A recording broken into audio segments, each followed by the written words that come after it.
Hey there, welcome. This video demonstrates the steps for creating OTP streams in TextPeak. You will learn how to start a stream creation wizard, fill in the necessary information, and manage the existing streams. Streams API in TextPeak provides several SMS route types. Use OTP routes to send messages with one-time passwords to customers. You can refer to a guide about route types before starting with the API. Now we will demonstrate to you how to create an OTP stream. Expand Streams API in the main menu, click Create Streams API, and choose OTP. The platform will open a creation wizard for you. In the first section, fill in the Stream API details. Add a stream name and description. Then, add one or more IP addresses from which you will make API calls. Optionally, create and apply tags so you can later quickly find the stream.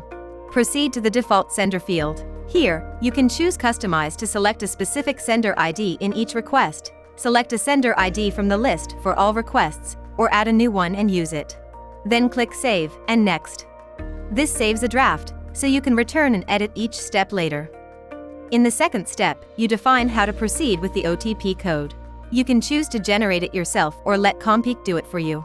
In the latter case, you must set the number of digits in the code, its time to live, and how many failures you allow the customer before disabling the code. Below these settings, you can use the toggle to limit sending messages and prevent the customer from spamming. Then, enter the number of attempts per recipient, and select how many minutes the customers will need to wait if all attempts are used. The third step is to create message content. Here, create one or more templates dedicated to specific actions. When adding them, enter a name and event key. Under the information icon, you can read about the characters allowed in the key. Then, create the message template content. Type the text in the box. Below the box, you can see available variables that let you create personalized messages. It is mandatory to add an OTP code. Other variables are optional. Click Create Template when the content is ready. If you are creating several templates, you can temporarily disable unnecessary ones at this step or later when editing the stream. After clicking Next, review the Stream API summary.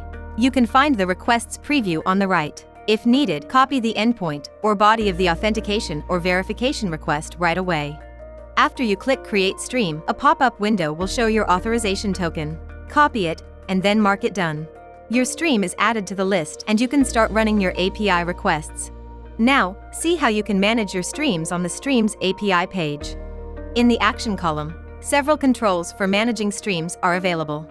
If you forgot to copy the authorization token, you can do it here, or generate a new one, test the stream, edit it, disable, or delete it. Thank you for watching. See you in our next video guides.